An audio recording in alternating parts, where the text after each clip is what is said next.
Okay. This is going to be start of volume 2. I am currently waiting for the next sentence of a bookworm book. I don't know when. I've heard people claiming it's going to be in August when the next one pops up. I don't know if that's the case, because obviously, you can't. There was nothing on the J-Novel website, so I have no idea. God, I'm getting sleepy. So let us continue with volume 2 first. So I'm a spider, so what? Clearly, God hates spiders. I just realized I'm pretty unlucky. In fact, it probably goes beyond just unlucky. Damn it, why? My life as a spider has been such a crazy ride that I have to assume that God must hate me.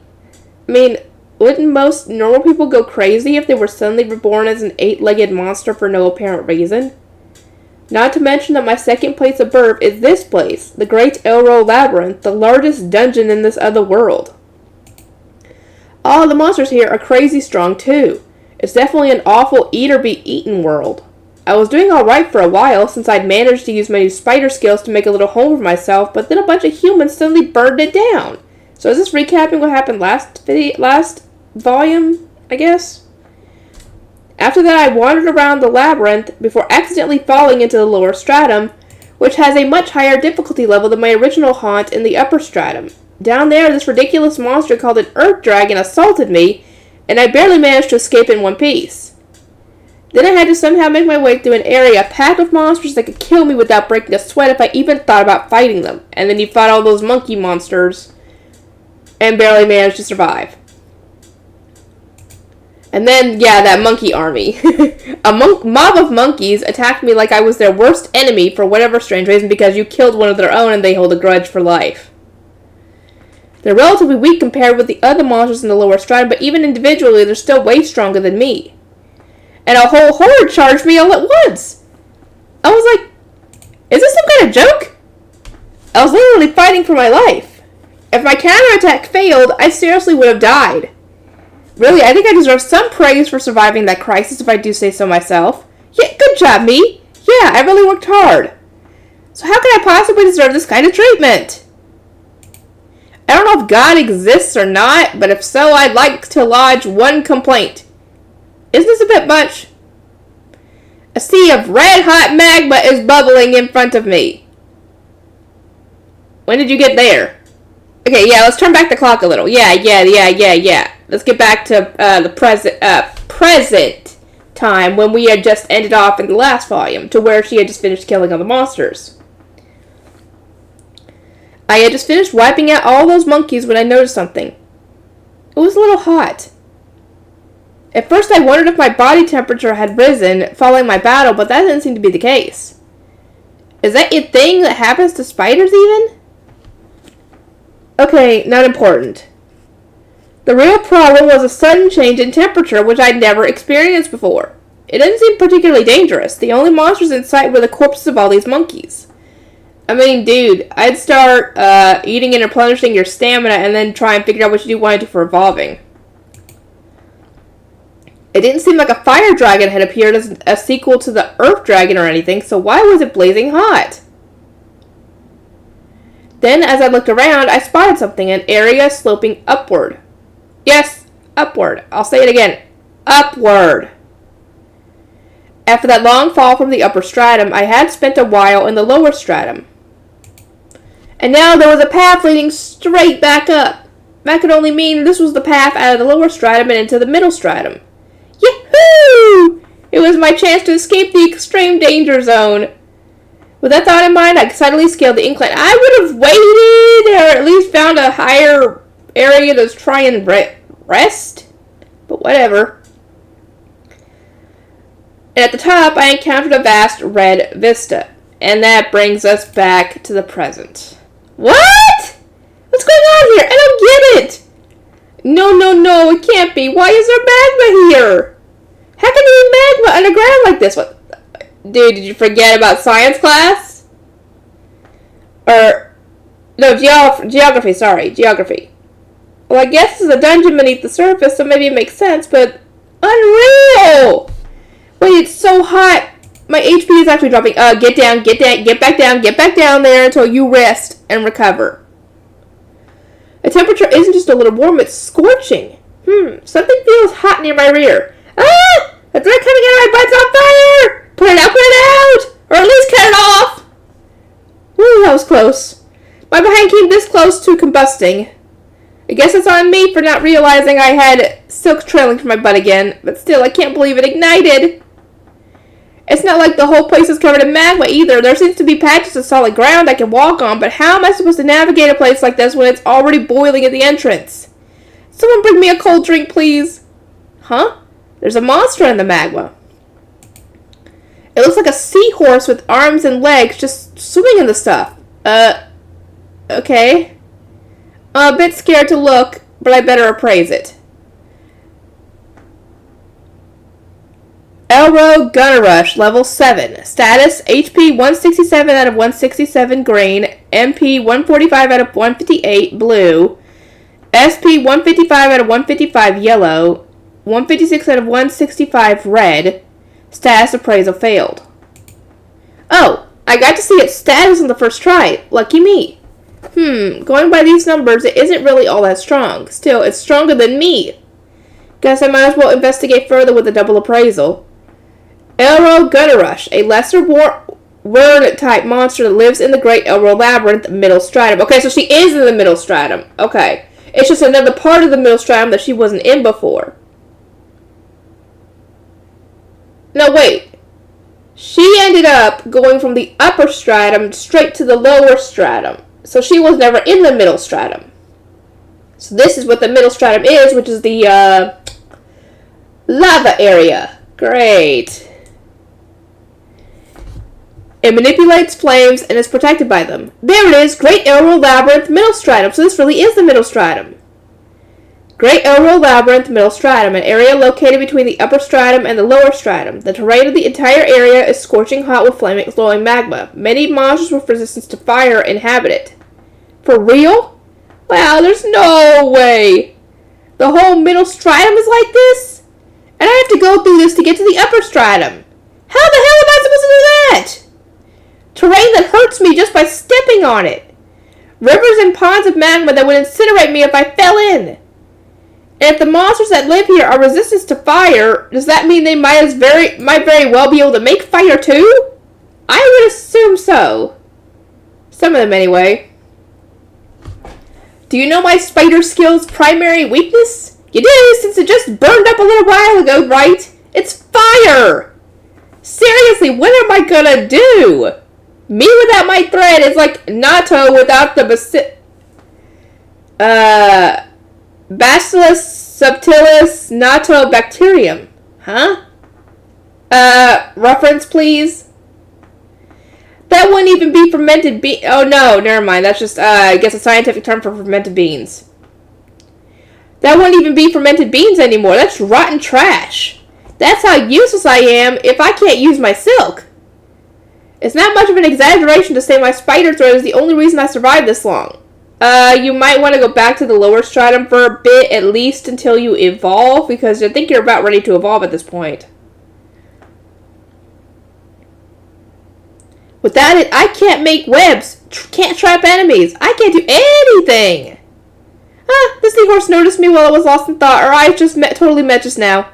Well, I'm still pretty far away anyway, so it's no big deal. Wait, what? It just took a deep breath and spit something at me. A fireball! Ah! I have to dodge. If that hits my body, cinders and ash will be all that's left. You gotta be kidding me! How does a fireball even fly through the air like that, huh? What are the physics behind it? It's the most stereotypical fantasy move I've seen since the Earth Dragon's breath attack. Though this doesn't seem as insanely powerful in comparison. Anyway, how unfair is it that this seahorse guy can use long-distance attacks in the middle of all that magma? A second fireball shot rocket towards me, but I avoid that too. It's not like I can't dodge them, but still, this is not good. You can't even let it get close to you, because that could essentially go up in flames. Bye-bye. I mean, my only long-distance attack is throwing my spider silk. Just for kicks, I make some thread and give it a try. Unfortunately, I can't just fire in midair as soon as I throw it. That's not good. That is not good. Ugh, this isn't gonna work. I hurry and separate the thread. While I'm busy with that, the seahorse fires a third shot at me. You might want to go back to the lower stratum so you can rest and recover, evolve, and maybe get some skills. I dodge it. Even without taking a direct hit, though, my HP's still going down from all this heat. I hate to admit it, but running away is my only option. I turn my back on the seahorse, hurrying back down the slope I climbed earlier. Thank you. Now you can just rest, use it, make yourself a place to stay, rest, evolve, and try and replenish your energy. Pulling way back, I don't stop until I'm once more surrounded by monkey corpses. Phew, now my HP won't keep dropping due to heat. I have HP auto recovery, so a little break should replenish me. But man, this is garbage. Based on numbers alone, I probably could have taken that guy if you were at full health. And even then, your HP still would have gone, yeah. A seahorse's stats were technically higher, sure, but that's nothing new. But this time I couldn't lay a finger or a leg or a thread on it. I gotta say, this is pretty serious. I mean, you could have thrown poison at it, but I wouldn't have. You might have had to count on that for your main attacks in that area. I fought stronger enemies by making webs before, but never when they had a territorial and healthy stat advantage. This enemy could render everything I've accomplished so far moot. On top of that, my thread, my strongest weapon, won't work here. Is it just me, or am I totally screwed? To get to the upper stratum, I have to conquer the middle stratum. But I don't think it's going to be possible. I would have tried to go back the way you came through the lower stratum and try and go back up. Because you've already gotten to the point where you are ready to evolve. If you don't evolve just yet, and you keep going back and you face all those bugs from before, you might have a chance of getting back to the upper stratum.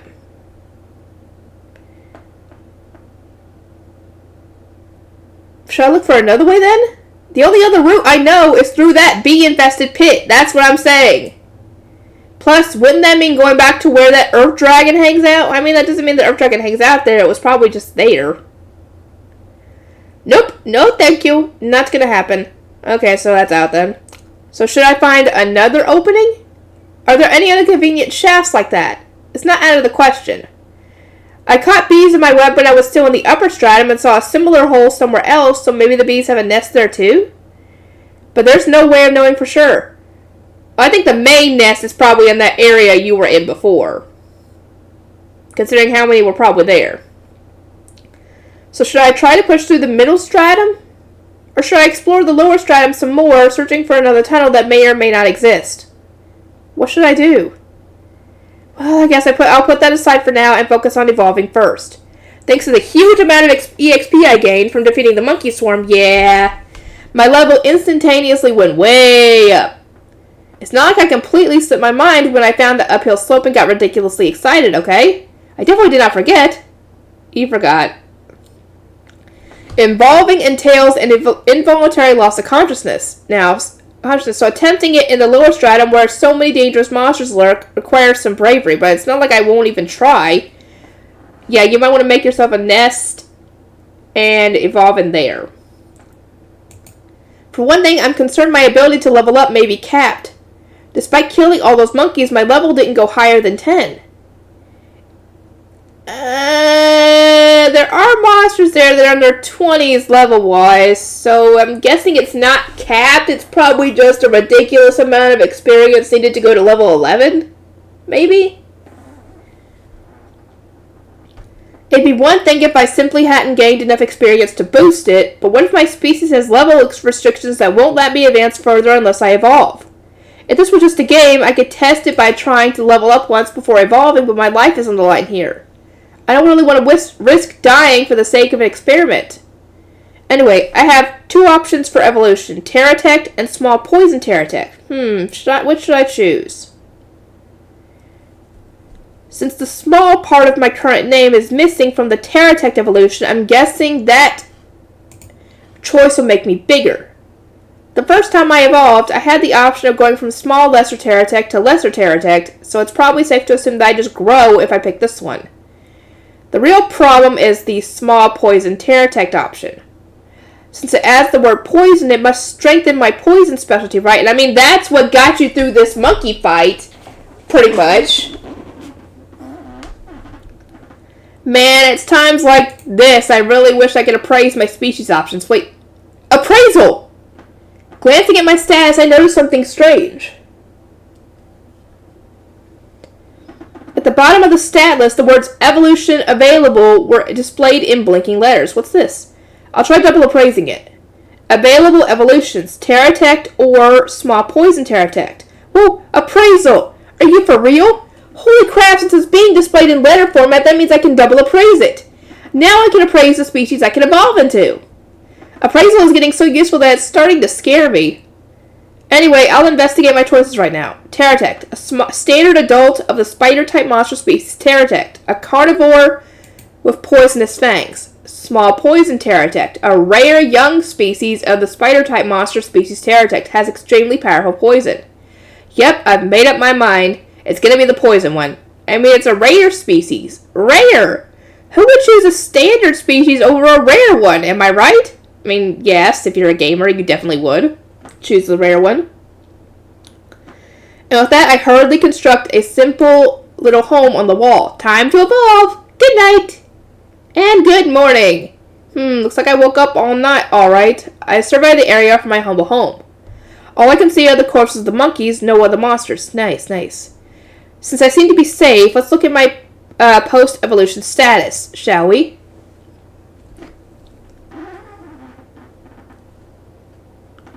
Small poison Terratect. Level 1, nameless. Status, HP 56 out of 56 green. 2 up. What does that mean? You have like, oh yeah, you have the skills that you got for strength and all that stuff. No, wait, that's not even that stuff yet. MP 1 out of 56. Blue. Oh dear, oh dear. Your HP went back up, but your MP did not. Oh, that's not good. SP 56 out of 56 yellow. The red stat. Oh dear, you need to get that back up. You need to eat.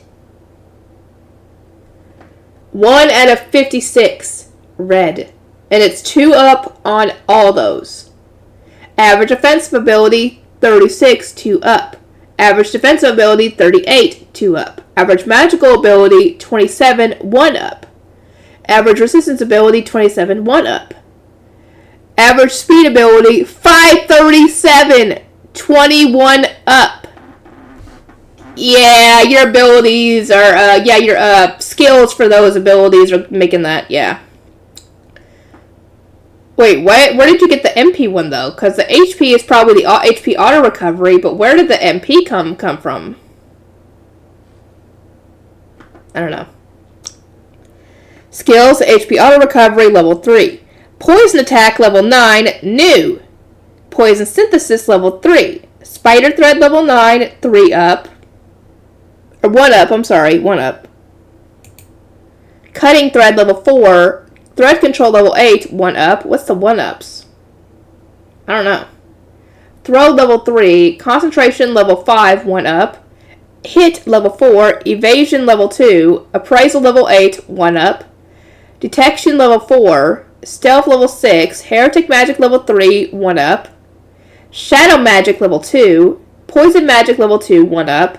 Overeating, level 4. Night vision, level 10. Vision expansion, level 2. Poison resistance, level 8, 1 up. Paralysis resistance, level 3. Petrification resistance. Damn it, I can't even read that one. Acid resistance, level 4. Poison rot resistance, level 3. Okay, that's level 3 for the other one. 1 up.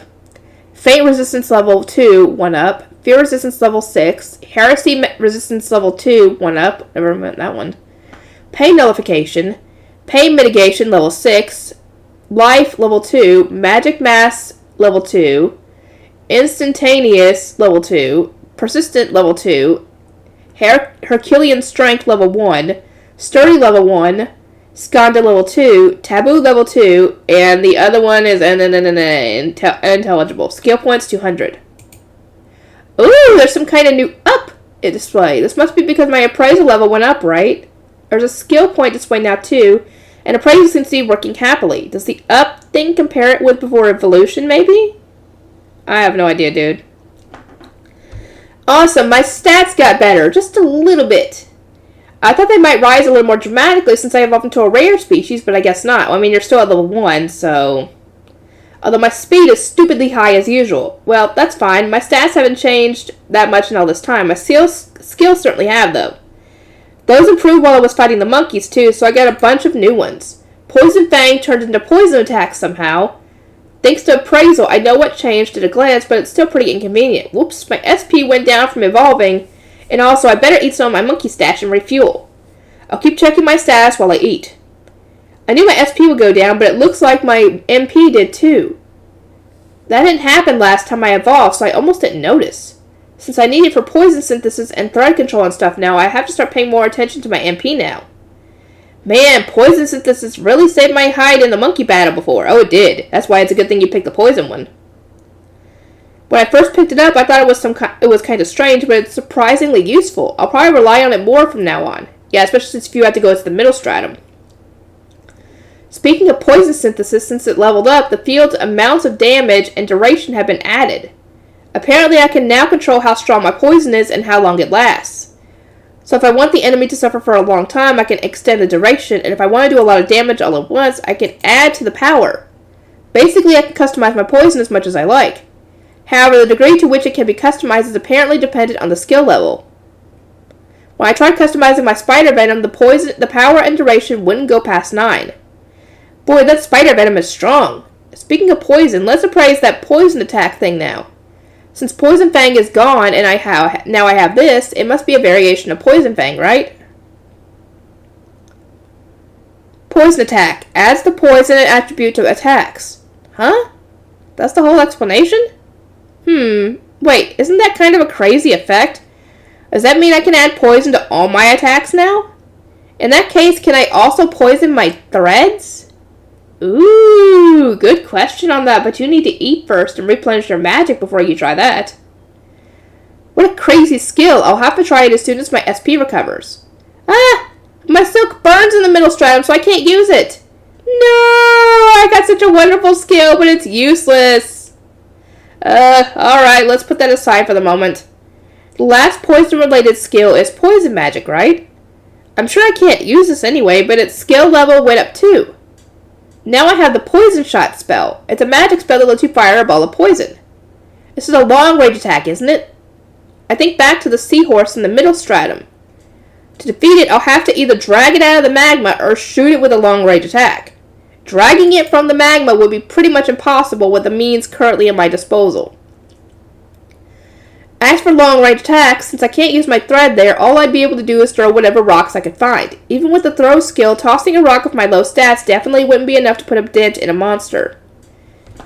Given that, coming up with a new long-range attack is my only option, and you just got one, so I mean...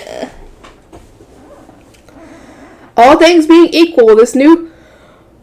this new long-range ability seems very attractive indeed. Yep, I don't really want to go roaming around the lower stratum, rubbing elbows with monsters like the Earth Dragon, looking for an exit that might not even exist.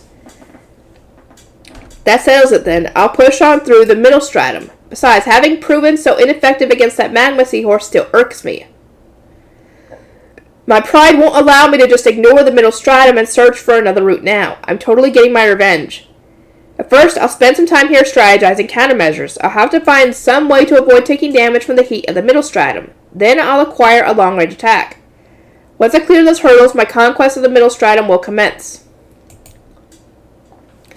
Okay, so that's what that thing looks like. Okay, status, that's level 1. Status MP 132 out of 132, or HP, MP 106 out of 106, SP 128 out of 128, and the other one's 128 out of 128. Average offensive ability 70, average defensive ability 70, average magic ability 68, average resistance ability 67, average speed ability 73. Skill Fire Worm level 1, Swim level 1, Hit level 1, Heat Nullification. Well, also known as a seahorse, it looks like a seahorse with limbs. A low-ranking worm species. It generally swims through magma looking for food. It physically attacks other monsters from the middle stratum, but will confront intruders from other stratums mainly by launching fiery projectiles. Because of its low intelligence, though, it will resort to physically attacking any opponent once it runs out of MP. Its behavior is often reckless, but it also has been known to retreat when the enemy it faces is too strong. Danger level D.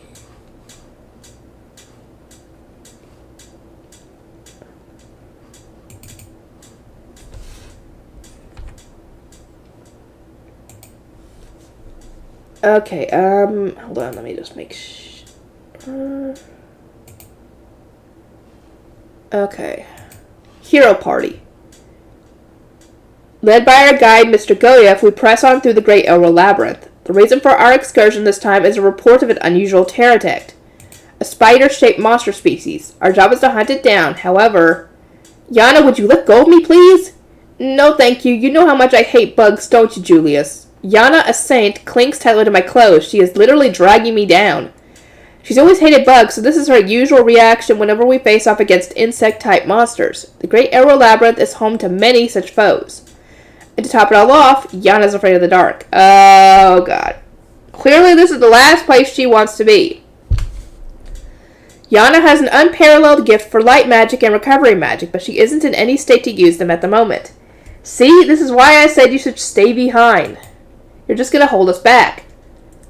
Hyrants, I told you I can't do that, yes? A saint must be by the hero's side at all times. How can I disobey the word of God?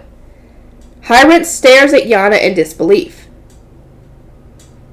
Then he grudgingly shrugs and hefts the large shield in his hands. Hyrants is a childhood friend of mine. He's also the second son of Duke Quarto from my birthplace, the Anna Lake Kingdom. So Hyrants is nobility, but only as a duke's second son.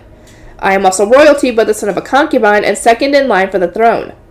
Since we are similar in both age and unusual social standing, it's only natural that we became close.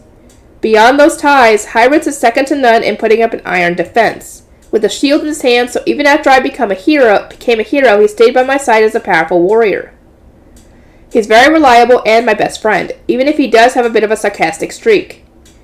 Well, I suppose it's not just you, little Miss Yana. Just about the only member of this group who can tolerate dismal surroundings like these are Hawken and myself, no doubt.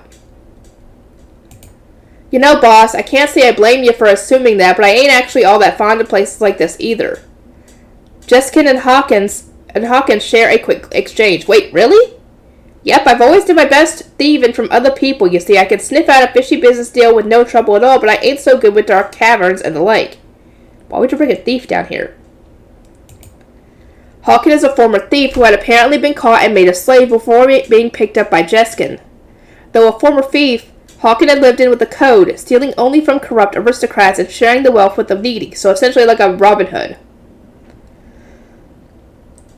Hawken may have been weaker than the others in terms of combat, but as an ex-thief, his skills and detailed knowledge of the underbelly of society made a great addition to our team. Hawken's employer, Jeskin, is a resourceful former adventurer. As the eldest in the group, his abundant experience makes him a big brother figure to our younger entourage. Me, the hero, Yana the saint, Hyrants the shield knight, Jeskin the former adventurer, and Hawken the former thief. With the addition of a sixth person, the Labyrinth guide, Goyev, our group sets out to bring down the monster. The Great Elro Labyrinth is home to all kinds of troublesome creatures, but the greatest challenge is its sheer size. It's said that without a proper guide, people become permanently lost, even with a map. Everyone please be careful, there's a monster ahead. Our Labyrinth guide issues a warning. Dropping the idle chatter, we prepare for battle. A deer-like creature appears with a horn that looks like a sharp blade. An arrow Mawajits. Danger level C. Be careful of their horns and flames. Mr. Goyev shouts a brief assessment. The horn certainly looks sharp, and it can use fire too. There are 8 of these deer monsters in total. A flame lights the end of each of their horns. With their burning prongs thrust forward, the 8 deer line up side by side and charge. Yana and I use light magic to intercept them before they reach us. Yana's spell pierces 2, perforating their bodies and killing them instantly. I hit the Ford that had pulled in front, bringing them down. Jeskin stops another by swinging a sickle and chain, and Hawken finishes off the beast with a throwing knife to its head. Hyrens meets the final deer's charge head-on with its shield, using the creature's own momentum to ram it against the wall. Then he lops off its head with a sword swipe while it's still dazed. Splendidly done, so even a group of C-rank monsters are no trouble for the hero and its party. Goya seemed genuinely impressed. I knew you were quite gifted with a sword, Sir Hero, but your magic skills are excellent as well. Sir Goya, Julius may be known throughout the king world as a sword-wielding prodigy, but he doesn't actually know his way around the blade all that well. It's true, in terms of pure technique, I'm probably the stronger, really, though I would still lose because of the difference in our stats if we were ever to fight in earnest. Hyrens and Jeskin aren't pulling any punches. They're right, but I wish they wouldn't spread that information around so freely. I have a reputation to protect after all. He's beside himself, just trying to make sure his brother and sister don't overtake him. Hyrens grins as if having heard my thoughts. At times like these, having a childhood friend can be awfully annoying. If anything, he's better at magic, right, Julius? I suppose the master who taught me was a mage, so that could be why. Master really was amazing, in more ways than one. Still, I didn't actually get to learn all that much from my master. Since master was from another country, we weren't able to study together as teacher and student for very long for political reasons. But my master's teachings are still firmly imprinted on my mind. So that's why the structure of your magic was so perfect.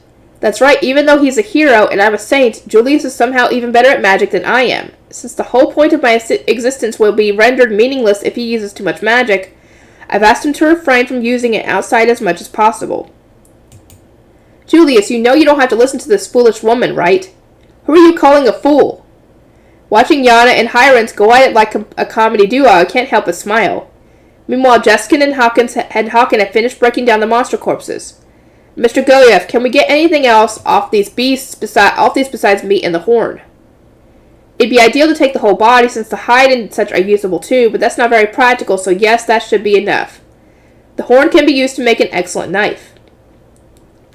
It's much lighter and stronger than it looks, huh? Betcha I could use it for a throwing knife. The pair's knowledge as a former adventurer and a thief respectfully never ceases to amaze me. They are always on the lookout for a chance to turn a profit from monster corpses. Beastly remains often turn out to be treasure trove of materials. They can produce weapons, armor, daily necessities, and even food. Sorry, Mr. Goya, afraid our lot is always like this when left to themselves. Hawkins' whispered apology reaches my ears thanks to the auditory enhancement skill. Not at all, everyone is quite friendly, perhaps more so than I expected. It only makes my job all the easier. I'm glad to hear you say that. People are always watching us just because we're the hero's party. Times like these are our only chance to just be ourselves, you know. Aside from me and the boss, it's a pretty young crew. Too. Having this kind of childish conversation really suits him. I see, having heard so many legends about him and all, perhaps I'm guilty of viewing the Sir Hero through rose-colored glasses myself. Most people do, and it doesn't help that Julius is pretty good at living up to expectations. Apparently, his little brother started looking up to him too, so he can't ever even be at ease with his own family. There's a strange tone to Hawkins' words. All of us have auditory enhancement. Naturally, we all hear what's being said. Hawkins must know this too, so we were meant to overhear it. Is this Hawkins' way of showing concern for me, telling me I should try to relax a bit more? I don't know whether to feel grateful or offended. Well, shall we move on? Mr. Goya stows the materials gathered from the deer and starts walking. The rest of us follow. Mr. Goyev, how many days will it take to reach our destination from here? The Great Arrow Labyrinth is enormous, so it takes days to get anywhere, even without taking monster battles into consideration. I was told how far our destination was beforehand, but underground where day and night blend together, it's all too easy to lose any sense of the passage of time. Let me see. About 3 more days, perhaps. 3 days, huh? Another 3 days to achieve our goal. However, there's no telling whether our target will stay put for that long. If it moves on, it will take much longer than planned to complete this assignment. I hope it doesn't go anywhere.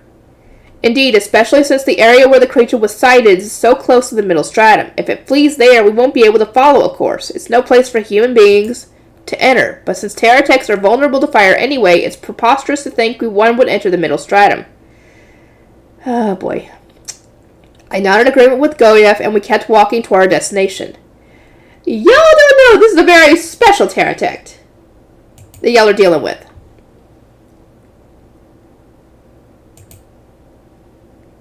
Okay.